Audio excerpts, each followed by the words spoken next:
we envision this as a conversation. So at any time, something that we say, you have a question or you want to make an observation, please just join the conversation. I'm a cradle Episcopalian. I was baptized in the same church that my parents were married in Dayton, Ohio.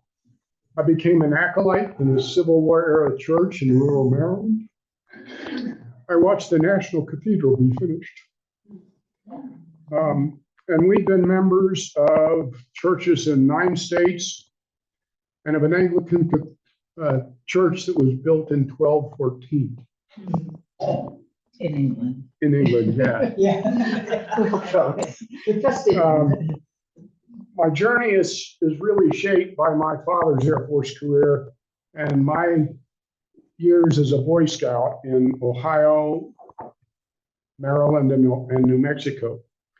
That's what chose my career and my belief in public service. From 6th grade until I was a junior in high school, we lived outside of Washington, D.C. That was the years of the Kennedy administration, of the Civil War centennial celebrations, and so many other things. From my ninth grade civics class, I can still name all 9 members of the Kennedy cabinet, the leaders of the Congress, and the 9 justices of the Supreme Court. My Boy Scout troop camped every month. We camped in the campground that Teddy Roosevelt camped in. We hiked to Fort McHenry for the celebration, and we were at the National Jamboree in Valley Forge, Pennsylvania. I camped with Boy Scouts who camped on Omaha Beach and on the plains of Marathon in ancient Greece. And history is just in my bones. To say the least, I asked him about history. Me, on the other hand, I like to go see it. And so I do the other part of history, I guess. But anyway, but my upbringing was definitely not that way. I guess in a way I'm supposed to be considered a cradle Episcopalian because I was baptized as Episcopalian, but my parents didn't do church. My father was baptized in the Episcopal Church after World War II because his stepmother insisted, and she insisted that I was baptized, but that was kind of where it stopped. They were in Iowa, we were in Colorado. So there was a nice distance piece. We didn't have to deal with any of that.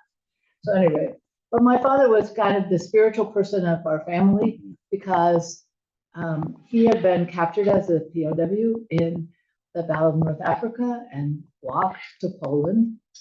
And during that walk, one of the few things I knew until his last days about, he was one of the greater generation of World War II veterans who never talked about anything. But one of the things I did know is that he said, my father walked with me that whole way. And his father was dead and had been dead for 5 years before he was captured. And so that's kind of where his spirituality grew from. But I went with a friend who, I'm an only child, and I went with a friend who had a big family to church as a middle schooler to the Methodist Church, which is probably all the church upbringing I really had, but it worked out. So, that. And then, of course, we just keep moving along. And I did a lot of Girl Scouting and a lot of things out of doors. And so nature connection to the amazing world was part of my church in growing up. And and then I came to CSU. Why did I come to CSU? Well, I came to CSU because I was up here and because they had the major I wanted at the time. I did not do that. I became an occupational therapist as opposed to a microbiologist because I couldn't do chemistry Thank you, all you people that do better chemistry than I did. And so, but I made my contribution, but then I will let Michael go on and how he got to CSU. I came to CSU because my father was transferred from Washington DC to New Mexico in my senior year of high school. And because one of his crew members from his World War II days taught engineering up here. And I instantly fell in love with the campus as soon as we stepped out of the car. But you're not an engineer. But I'm not an engineer. I was going to be a forester. On the first day on campus, this Boy Scout met a Girl Scout. And by the end of the summer, we were a couple. We went to summer school, which was very unusual in 1970 or 66, but we did, and that's where we met.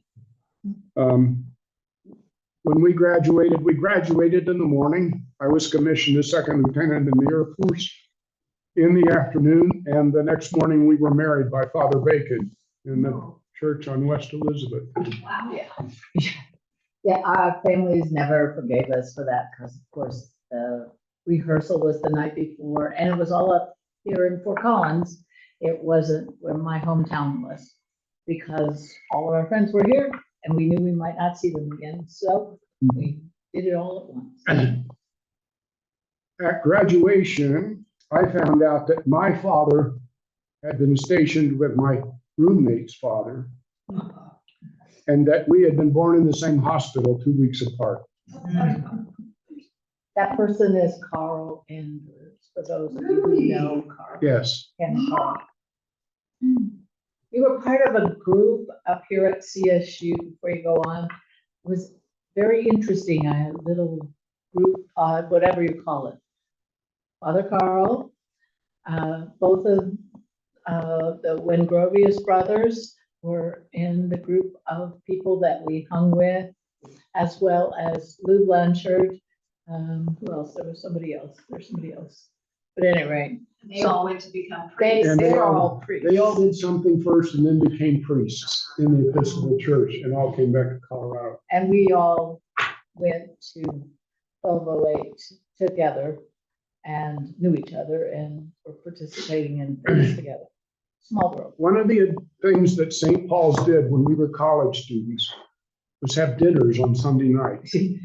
And the dorms. At that time, the dorms served 20 meals a week, but not on Sunday night. And so we came to church at 5 o'clock on Sunday and had morning or evening prayer, and then either had a meal at the church or went next door to the Pizza Hut, which is now the Qdoba.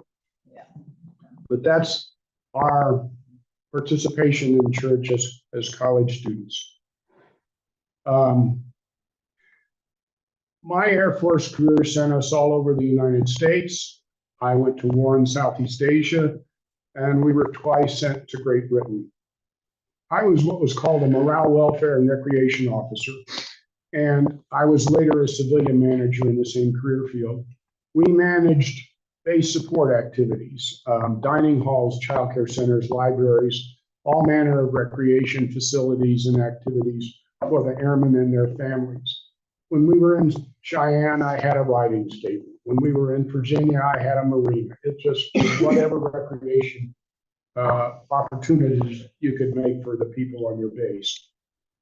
Throughout my civilian career, I always acted like an officer, which was unusual.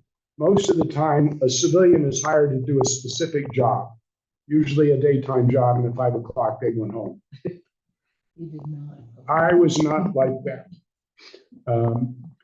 If there was a formal dinner for 400 people on a Friday night, I would be there helping to plate the meals and serve the guests.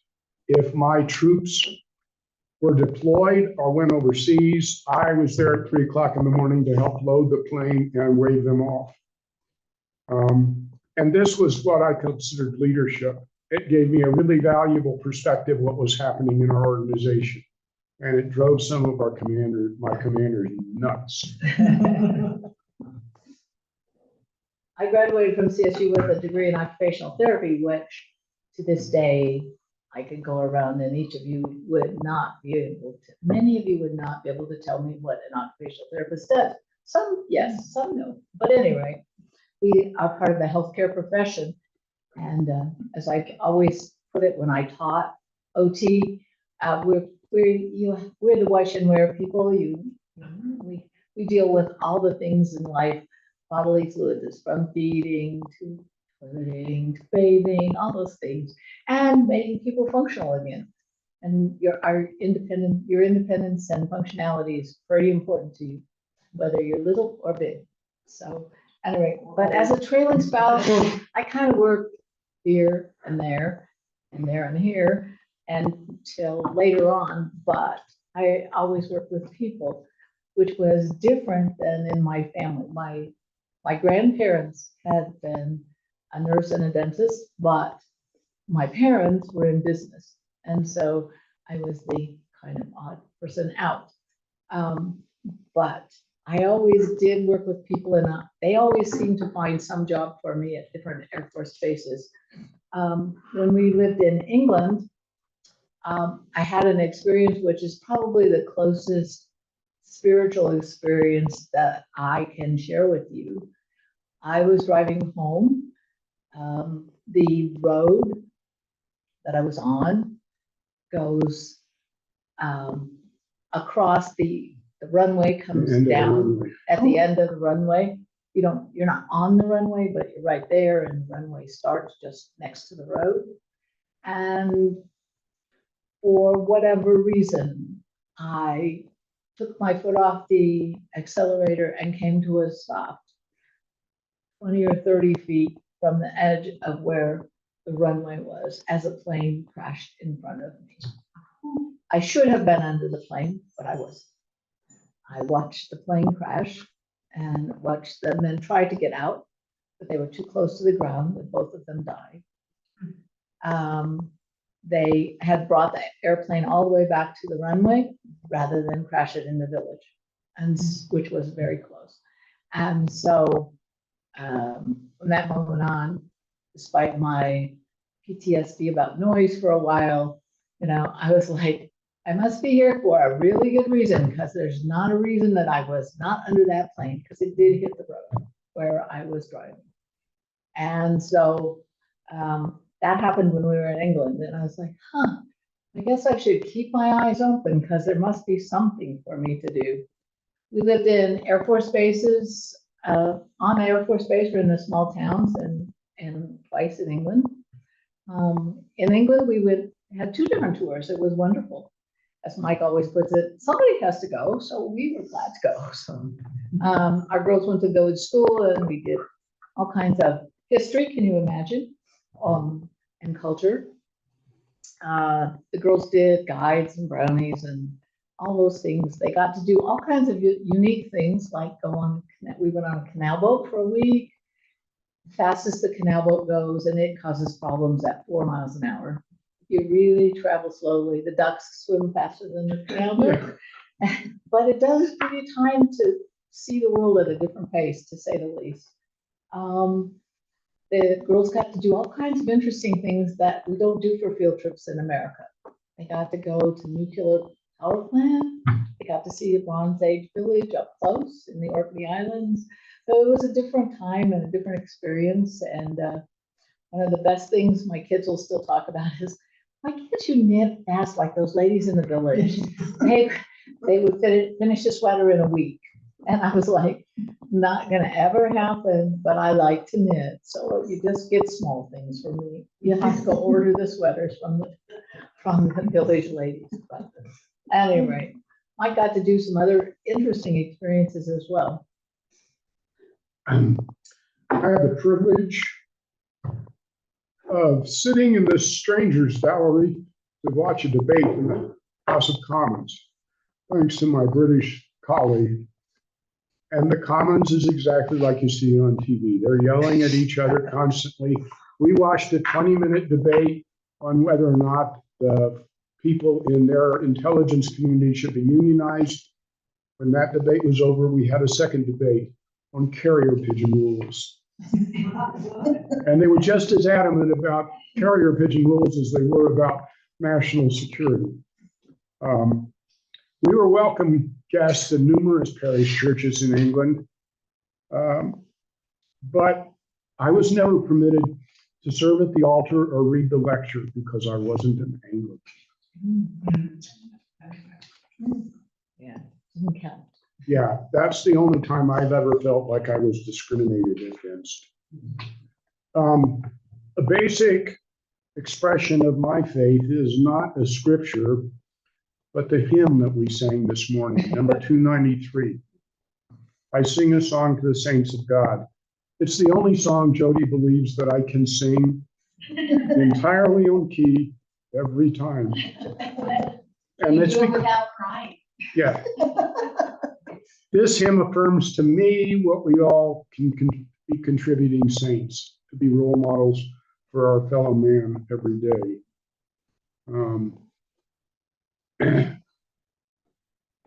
My favorite line in that one is always, and one was a queen. Yeah, we met all of those except the person who was slain by a fierce wild beast. Yeah. Well, and that was a most jaw-dropping day in Cheyenne. We were in Cheyenne. First time I heard him sing that, I'm like, you must be kidding. I was just because he doesn't sing, but never mind, he tries. He has musical brothers, a musical mother, yeah, but he just doesn't sing on key most of the time. So anyway, but My daughter said, my only musical ability is to carry the cello case. carry the instrument case and pay the tuition, we do that. But music for me is important as well, but I take away parts or all of the hymns or the phrasing from the hymns as poems, and they're part of me all week. So they're kind of one of those things that runs through my life all week long. So that's one of the things that the music of the church does for me. It brings those words, and I take them and put them to work all week. My conversion, I suppose, from being a participant in the pew to a servant ministry came in the spring of 7th grade when I became an acolyte in a rural church in Maryland, whose claim to fame was it was the home parish of Mary Surratt, the only woman hung for the Lincoln assassination. Interesting. And we were still celebrating that by the 1960s.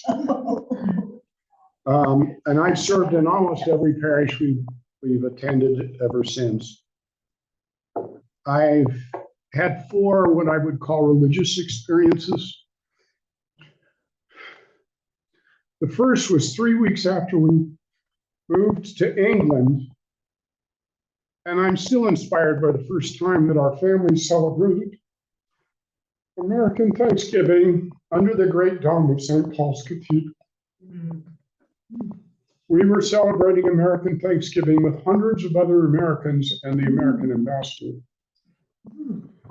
And it's from that moment that I really feel accepted as a member of the worldwide Anglican community, and the responsibility that entails.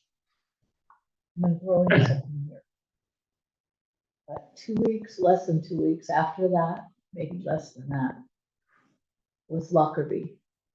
And those of you who remember Lockerbie and all of the people that were killed at Lockerbie, and all of the students coming home for holidays, many American students.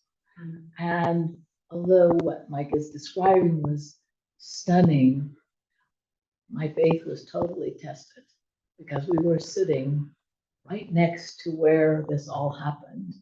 And I thought, we could have been coming and, we were going the opposite way, but we could have been coming in the middle of all of this and been part of something like that. So I found that really testing as well. But, anyway, go on. I've had the privilege of helping to celebrate the Eucharist and share the cup with my fellow worshipers in the undercroft of Canterbury Cathedral. In the stillness of a sunny February afternoon, I could feel all 900 years of the saints and sinners that were from that cathedral. And I really believe that the stones speak to us. Much later, while doing an Air Force primitive training exercise at a air base in Florida, I was asked to help a Methodist chaplain conduct a Eucharist service in the pine forest. After a really long day of hard work, about 100 airmen and women from 5 different bases gathered under the pine trees in their sweaty battle dress uniforms and whatever we were wearing, and under a setting sun to renew our faith in God and celebrate. And I ponder that particular experience quite often, especially right now around Veterans Day. It's not the parades and the dress uniforms that I think about, but the gathering in that clearing in the pine forest, and that's my image of military service. And the fourth inspiring service in my life was the first Sunday that we as a congregation were invited to worship here.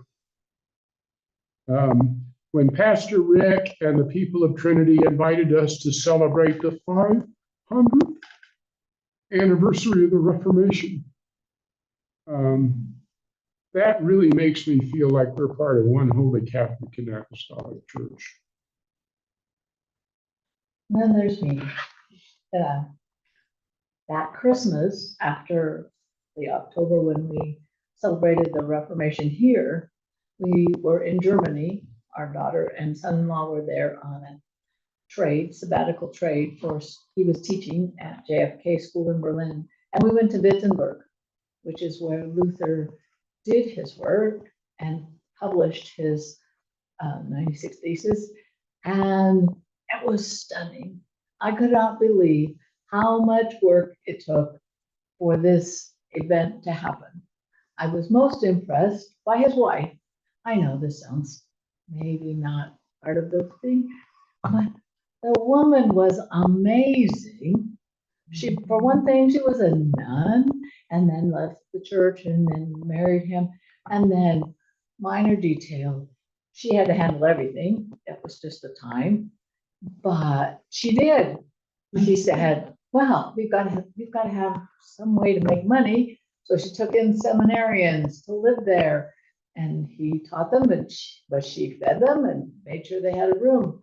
By the way, she had 5 or 6 children and then adopted her 5 or 6 nephews at the same time and ran everything. And oh, by the way, she sent Luther to the city council and said, we need to plant fruit trees so we have fruit. And then she sent him back and said, I want to block up the creek so that we can have a pond so we can have fish on Friday. And she did. This woman she could have been CEO of any organization. It was amazing. The organization it took was at night. Luther stayed up all night to talk and write and do all this. She wrote down all the notes, what they said all night long till 3 in the morning, and then got up and did all those other things. It was amazing. A lot of places in Europe, there's not very much, what do I want to say, interpretation of a place. But there was at the Abbey where Luther was, and it was amazing. I was just like, Yeah. oh, this is just amazing. But anyway, it was part of because of the service here, I knew enough. And I guess my faith is more an issue of community and encouraging active citizenship. I still firmly believe what I told my education for ministry colleagues 8 years ago. And that it'll sound really naive today, but I said that the 2 key things to makes our country unique among all countries is the peaceful exercise of the voting franchise and the voluntary payment of taxes. And those are two things that I work very hard about. Ever since leaving military service, I've been an election judge to help ensure the accuracy of the ballot. And for 30 years, I've served as an IRS volunteer income tax assistance program, helping people fill out their taxes. Whatever your politics, then or now, however badly Congress writes the law, however poorly we understand the law, it's my civic duty to help you comply with it. And that's really, for me, the best illustration of my civic engagement is the movie The American President, or the TV series The West Wing with Martin Sheen. That's what affirms my belief. The characters in the film and the TV show were constantly dealing with all kinds of issues. Some important, some urgent, some mundane, or some just crazy. They usually experience a moment of clarity that puts everything into perspective and is always affirming. Whether or not that's a clause from the Constitution or the routine application of my favorite law, the American Antiquities Act of 1906. When women and men of good heart and goodwill get involved, our system of government works in really strange ways. It's wonders to perform. And I work with people, kind of more individuals instead of the systems like Mike does. And I continue to do that. I did that as a therapist, working a lot with infants and toddlers and school-age children and their families before I started teaching at Newman University, where I taught occupational therapy. And all of those students, I knew them better than their families by the time we were done, because it was a very small university and I taught a lot of classes. And so, yeah, get so you know people a lot. I was like, no, go home. Brother can identify with this. College students are as bad as preschoolers. Go home. You are sick. Go home. So take and wipe down their desk and say, don't ever come to work when you're as sick as that. You will kill your clients. And they're like, but you said we had to come to class. And I said, not when you're sick. Go home. But anyway, I was really proud of that. And I continue to help as a pro bono person, helping friends, family, and school-age kids these days, even though I'm retired professionally. So. Yeah, but I have a really positive attitude about the church. I mean, I think that Robin Williams and his 10 Reasons to be an Episcopalian are really right. And the best of that is number 8, male and female, God created them. Male and female, we ordained them. And I really like the wisdom of Garrison Keillor, especially when he says, when we watch a Star Wars movie and they say, may the force be with you, we will always answer. And also with you. That's great. Questions, comments? Well, I want to hear about the horses The horses, well, and your work with the horses. I work with the horses. Well, right now I'm spending a lot of time. If everybody has a bucket list when you retire, right? Well, at least most people try to. And so I'm learning dressage and have been for a while. And well, it's been most of 12, 13 years now that I've been working at Hearts and Horses, which does therapeutic riding for veterans, for Alzheimer's patients, and for children. So I started there, and someone down there who was a international premier rider said, oh, well, if you old ladies would like to learn how to do dressage, I can help you do that. So we helped train the horses. They knew higher skills, but most of the time they didn't use them. So we were the trainers and learners at that point. And that program for me is no longer, I still help at Hearts and Horses, but not taking lessons. But I found a bar and I have leased a horse and I'm learning dressage. And I have to say, the best part is just recently, I really started to improve. Yes, finally.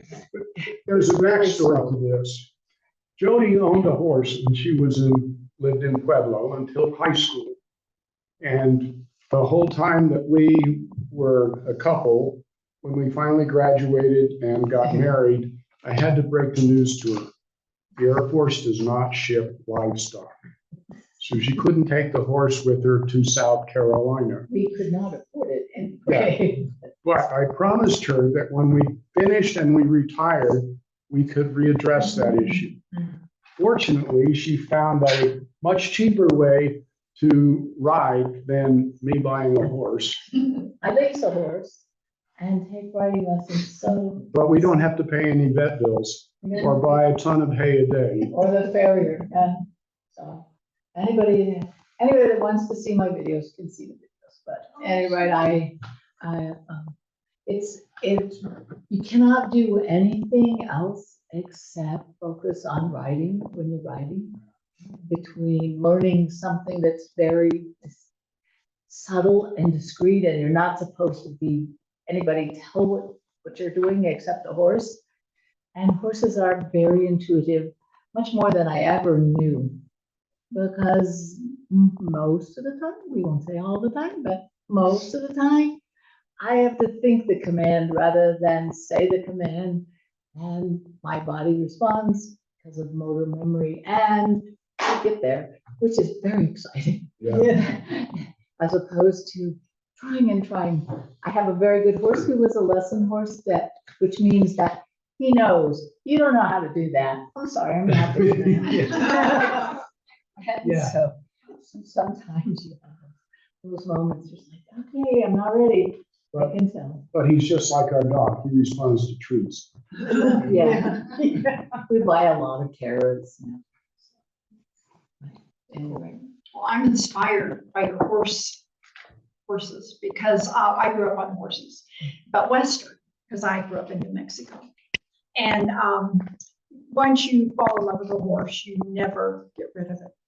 And so I've had horses up until, well, I had horses when I was married with children, but I didn't have time to ride them. But we lived on a big farm. And now I would still like to ride, but I haven't found the right place. Never fear, there's places for us to ride. Right, I think I just need to connect and find out where. Michelle Kane, who worked at Hearts and Horses. she's my next door neighbor. Ah. So we share a horse love. But I bought this ginormous picture, this big, of this beautiful mare, and it's right above my bed. Hmm. And that's how I'm trying to get my horse fix at this Yeah. At age. this point. Yeah. Keep talking to Michelle, she'll hook you up to the right people. Yeah. She knows everyone. Yeah, she does. Yes, she does. Well, and I just learned today that Eleanor, Joan and Seth's daughter, now 9 years old, is starting horse lessons. And so I thought you needed to connect with her. Have horse conversations with this. I don't know if you know her yet, but real shy. She's very shy. And What was her name again? Eleanor. Eleanor. She's little, She's She's little petite. and she's her mother is Korean. but she's 9, so she's a smart girl, just. She is a smart And she's girl. very Mhm. quiet. And she's also very horse-like and being intuitive and all that, so she can tell if you're false. Oh. Yeah. Don't you think? You guys. Not yet. She's just starting. I think Seth told me it was either last Saturday or this coming Yeah, Saturday. it's the beginning parts. It has a name. Where she's from, but I forgot. Mm. But anyway, now there's some more, as she calls grandmas, to interact with her. Mhm. Horses are kind of interesting, and I mean, horses and dogs, we all have lots of pets and those kind of things. Anytime, it's interesting.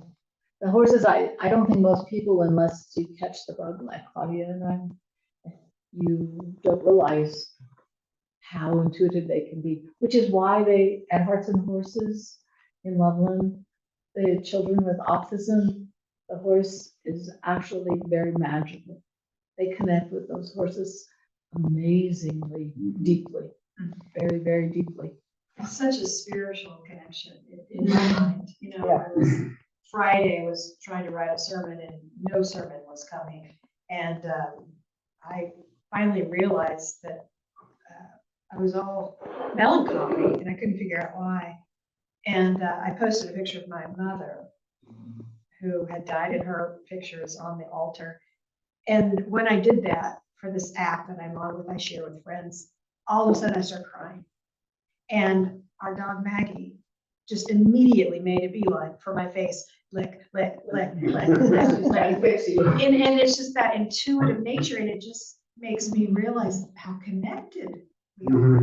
You know, we think that we're separate, but you know, horses and dogs and sometimes people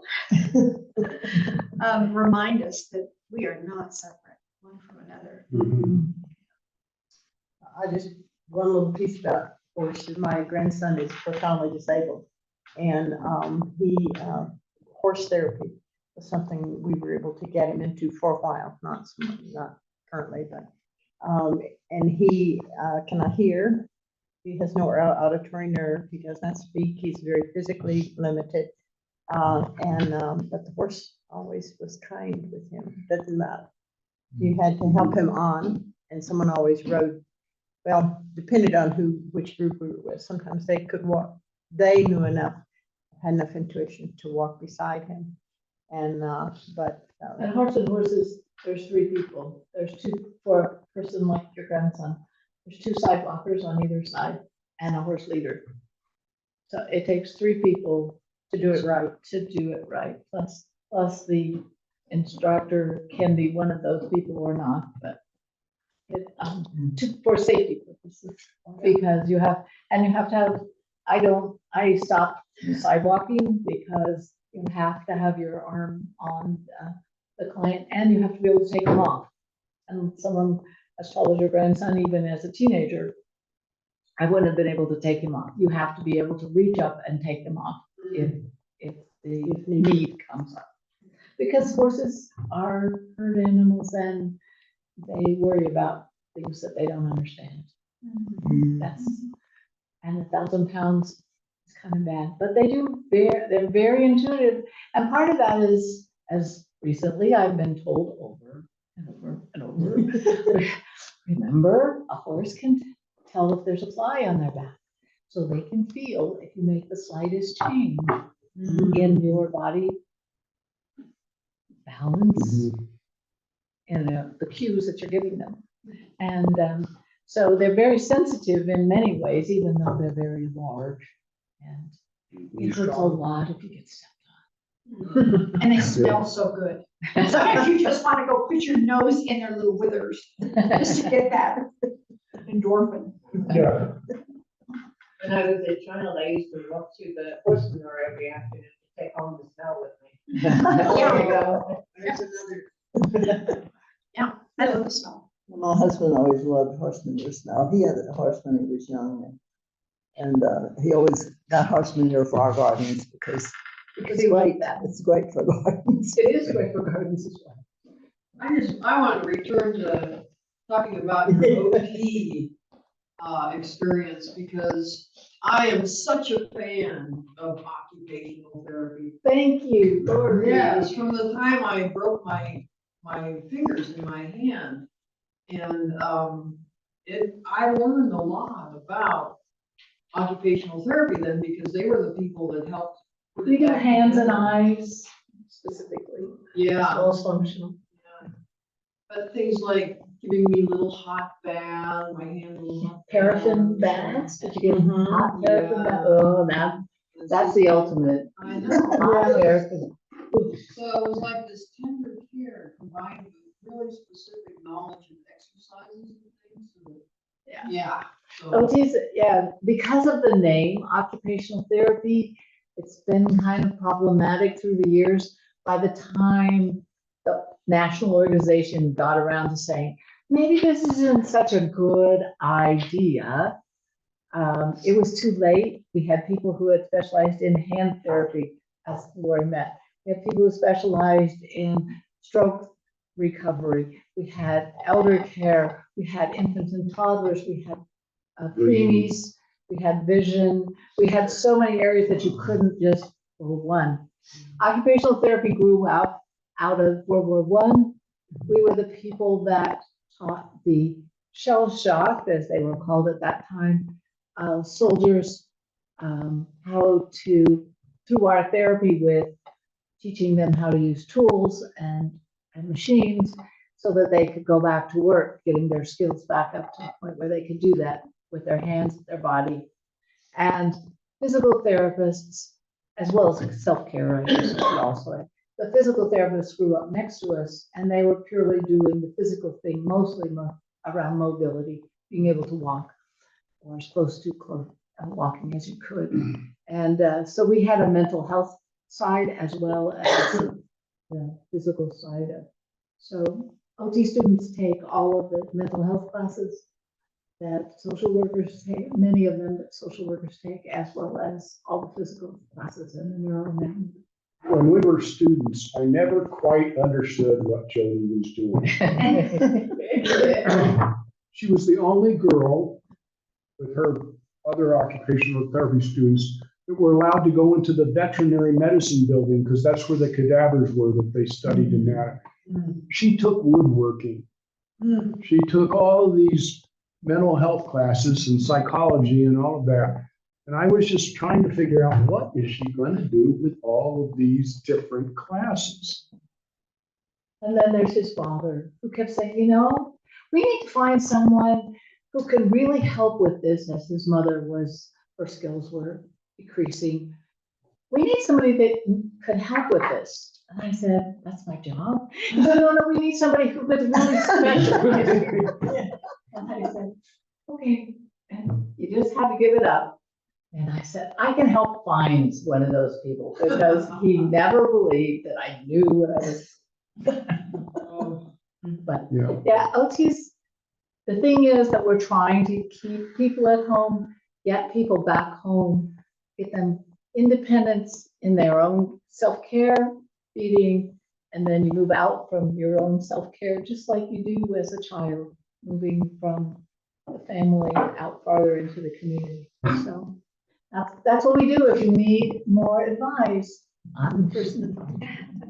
And I've done that. So And one of the interesting things about her profession is that almost all of the occupational therapy students that we interact with at CSU have been recruited by another occupational therapist because of some experience like Lori had, and they figure out that, oh, I our family member. are a family member, and oh, I want But to most do that. OTs come from being referred by another person who's an OT, or they know someone who's an OT, because it requires that multitude of skills.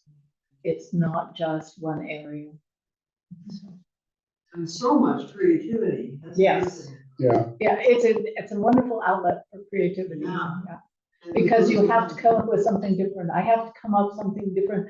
I have to come up with something totally different. If the hand problem you had, Robert had that problem, I'd have to tap dance to figure out what would capture his interest so that he would do the exercises that he needed to do, as opposed to yourself. You know, And then Roseanne with her.